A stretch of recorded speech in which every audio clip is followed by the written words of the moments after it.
itu kalau senang ternyata dia yukhalifu madzhab karena ada baca. Contoh gampang begini, saya tuh sering ketemu orang-orang khusyuk yang tidak ngaji. Gus itu gimana orang-orang sholat pakai baju merah? Tak tunjukkan di Bukhari, babus sholat fis saubil ahmar. Ada yang protes lagi, gimana Gus itu kiai kok sholat kencing? Berdiri, babul qauli qaiman inda subadati qaumin di Bukhari itu. Gus, kok ada hadisnya semua? Yang masalah itu tak kamu kata saya gitu. Loh sampai. Assalamualaikum warahmatullahi wabarakatuh. Sholat sampean kalau sholat kan mikir, ya mikir utang, mikir macam-macam.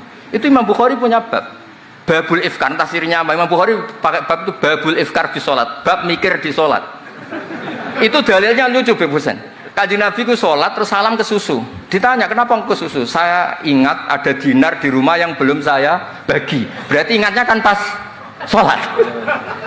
Sampai ya bedanya Nabi ilingnya barang apik sama orang, tapi kan podo lah dalam bab. Jadi kalau suwon kitab-kitab Sayyid Muhammad yang jadi makhrajan hasanan lihadil ummah itu harus kita bela mati-matian. Misalnya begini, Ataqoh Somadiyah, mungkin di Jawa Timur disebut Ataqoh Kubra, yang baca kulhu beberapa kali, yang katanya bapaknya terus masuk surga itu. Itu kan kalau di kampung saya Gus, kalau ada baca gitu yang selain anaknya tak udah kamu udah usah serius ramlak di bapak. Oh anaknya tenang-tenang. Pernah ada orang ngundang saya, Gus, ngocok Ataqoh Kubra Gus. Anaknya mau enggak manggon, monggo pinara, saya pulang. Kenapa Gus pulang? Karena anaknya ra maca wong liya kok maca sembrono gak bener. Sing ana ning hadis awaladin sholihin yatullah, ra ono au kiyayin sholihin yatullah gak bener. Langsung Gus jenengan ngawur e dalil. Aku ora ngawur pancen aku wong alim, mesti roh tenan. Sing ana ning hadis awaladin saleh, ora au kiyayin saleh. Jadi anak itu penting, malah munggah manggon tok be rokokan. Monggo. Semenjak itu kalau orang undang saya enggak berani kalau enggak khusyuk maca. Takut saya pulang. Lah misalnya yang undang bagakno nyangoni saya, sugih saya. Kan mboten ngefek no, teror-teror ngoten mboten ngefek. Jadi ini penting meskipun guyon, ilmu itu didudukkan. Sayyid Muhammad ngendikan, hadis-hadis tentang jumlah kul huwallahu ahad semuanya itu dhaif. Saya pernah ngaji itu di Kudus cerita gini, alhamdulillah kok dhaif. Hadis tentang jumlah la ilaha illallah yang banyak itu alhamdulillah juga dhaif. Karena kalau itu syarat sahnya harus banyak, berarti begini, mangqala la ilaha illallah mi'ata marrah lagi dakhalal jannah. Berhubung enggak ada jumlah mi'ata marrah, satu pun sudah dakhalal jannah. Kul huwallahu ahad juga sama, di riwayat Bukhari jelas. Ada orang kalau ngimami baca kulhu ditanya, kenapa engkau baca kulhu? Li'annaha sifatur rahman, fa ana uhibbu an aqra'a biha. Kata Nabi apa? Jibril datang, akhbir ya Muhammad, annallaha yuhibbu bi hubbihi qul huwallahu ahad. Dan semua riwayat kadang hanya bilang hubbuka iyyaha adkhalakal jannah. Dan enggak ada riwayat hubbuka iyyaha wa qira'atuka alfa marra wa alfa marra lagi dakhalal. Kalau ada riwayat itu, innalillahi wa inna ilaihi raji'un. Kita punya masalah besar karena kita enggak kuat baca lama-lama itu enggak kuat. Artinya gini, kita harus menjadikan kitabnya Sayyid Muhammad ketika menvonis hadis-hadis yang jumlahnya besar tadi. La ilaha illallah jumlah. Soal kamu lakukan tetap baik, kita sepakat itu baik. Tapi jangan jadi aturan hukum. Saya ulang lagi, baca banyak tentu tetap baik, tapi jangan menjadi aturan. Kalau jadi aturan hukum berarti gini. Dakhalal kafiru fil Islam in qara'a la ilaha illallah alfa marrah mi'ata marrah. Itu yang mengislamkan di masjid capek itu.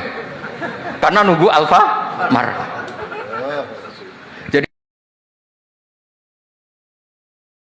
karena ada juga tiang-tiang sekuler Indonesia yang berpendapat rambut itu tidak aurat. Jadi akhirnya terus mengatakan nggak perlu nopo jilbaban. Kan lebih parah lagi. Pernah dengar toh sebagian pakar Indonesia kan menganggap rambut itu buatan apa? Buatan aurat. Akhirnya membolehkan tidak jilbaban.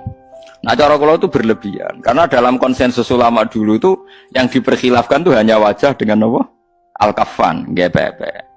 Kalau sampai rambut itu tidak ada satupun ulama yang membolehkan. Loh soal sekarang terjadi di Indonesia begitu ya biarkan saja. Inilah kadang seneng, ini rugen barang itu paham ya. Tapi aja ngukumi oleh, lo seneng mbek ngukumi oleh benten. Hukum nggih hukum, seneng nggih seneng urusan nafsu. Misalnya Kiai Ruhin takoki seneng di wong wedok buru ora, mesti jawab ora dekne. Tapi nek takoki hukume piye? Apik, ya apik sing brukut dekne. Tapi seneng di ya seneng sing ora ya repot to. Karena ada juga. Tapi orang-orang kota itu maunya itu ibadah sendiri, baca hadis, terus membayangkan maknanya demikian dipraktekkan tanpa guru. Makanya kemarin ada rame-rame masalah milkul yamin itu korban belajar tanpa apa? Guru. Nah, mereka itu sebetulnya orang-orang yang masih kosong. Ketika kita bilang dalilnya pakai guru, ya Fatihah itu ihdinas siratal mustaqim siratal ladzina an'amta 'alaihim. Jalannya mereka yang telah engkau beri nikmat. Nah, karena kalimatnya adalah an'amta, yang telah engkau, maka kemungkinan terbaik memang niru orang yang sudah meninggal, karena terbukti husnul khotimah, tidak terkontaminasi macam-macam. Tapi kalau niru yang masih hidup itu kan nggak ada jaminan nanti stabil, enggak, karena ya manusia itu harus setelah terkenal, terus setelah punya jabatan mungkin agak-agak rubah, macam-macam. Hanya terus kita ekstrim sekali punya kaidah man ta'allama bila syai'in fasayhuhu setan, orang belajar tanpa guru, gurunya setan.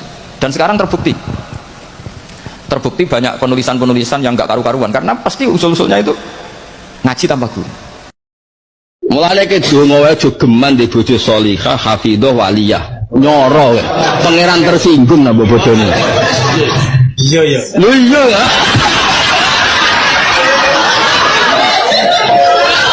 Kowe de bojo waline pangeran ahli tahajud opo arep pangeran. Mbok. Oh, langit tandang yo. Mulane iki donga bojomu cerewet tetep ra wali, tetep ra jelas. Iya iya. Mbok badoni kaya apa langit tenang.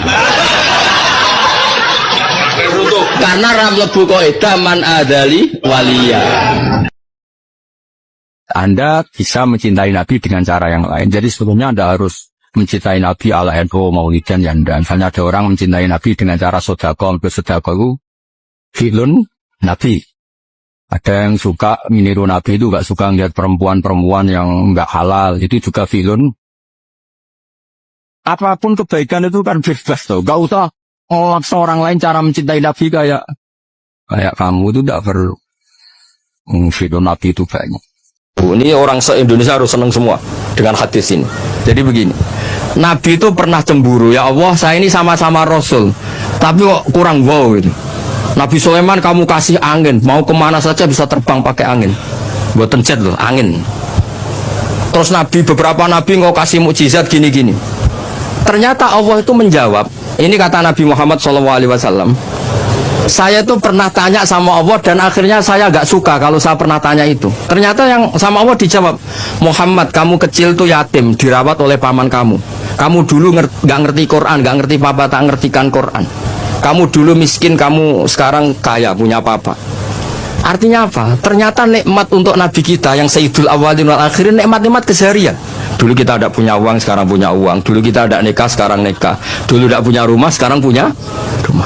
Artinya apa? Ketika Nabi, dalam tanda kutip, Nabi itu iri, Nabi Sulaiman dikasih angin, dikasih apa? Ternyata Allah jawab ada nikmat yang lebih besar dari itu, yaitu nikmat-nikmat keseharian. Dan akhirnya Nabi ngendikan, wawaditu anilam akun sa'altu. Saya itu suka andikan gak pernah tanya itu sama Allah. Ya, misalnya ngeten, sampean tak kei mukjizatin Nabi Sulaiman iso terbang di Mekah macam ngalor ngidul. Tapi kira iso ngopi. Atuk ngopi apa atuk terbang?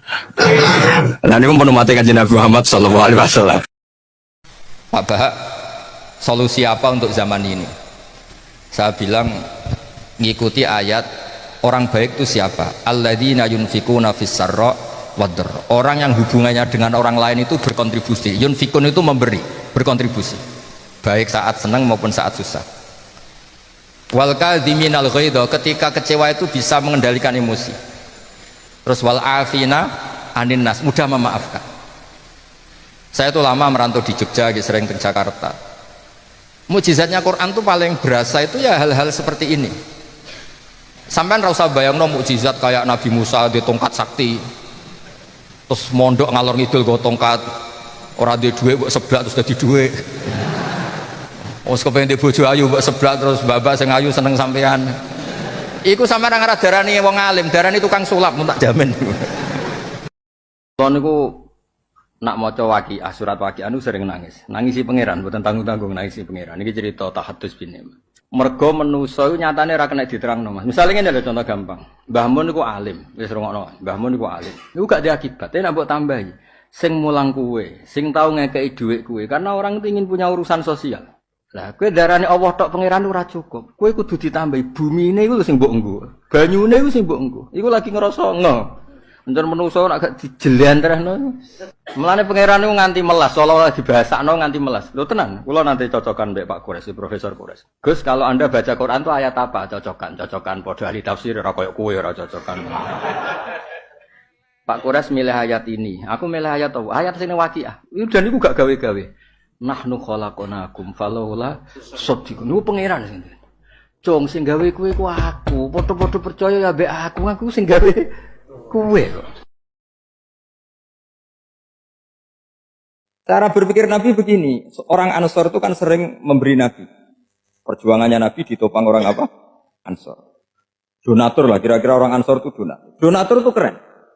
Karena donatur itu artinya al-yadul ulya khairum minal yadis. Sehingga ketika Nabi sudah menguasai negara, menguasai Mekah, Madinah, sudah futuhat, itu orang Ansor tetap enggak diservis. Yang diservis Nabi itu orang-orang baru masuk Islam, disebut wal mu'allafati qulubuhum atau Islam mu'allaf. Ada 1-2 orang yang protes, tentu yang enggak pinter. Tukang protes pasti tidak pinter. Wong iskal-iskalnya sendiri, otaknya enggak sampai-sampainya sendiri, orang lain disuruh jawab. Makanya di sini tidak ada tanya jawab, nanti iskal-iskal kamu sendiri, bingung-bingung kamu sendiri, saya disuruh jawab. Berarti Gus Pak enggak mau ditanya, ya memang enggak mau karena tadi jawab sendiri aja, nanti pinter sendiri, kapan-kapan pinter sendiri. Terima kasih sudah menonton.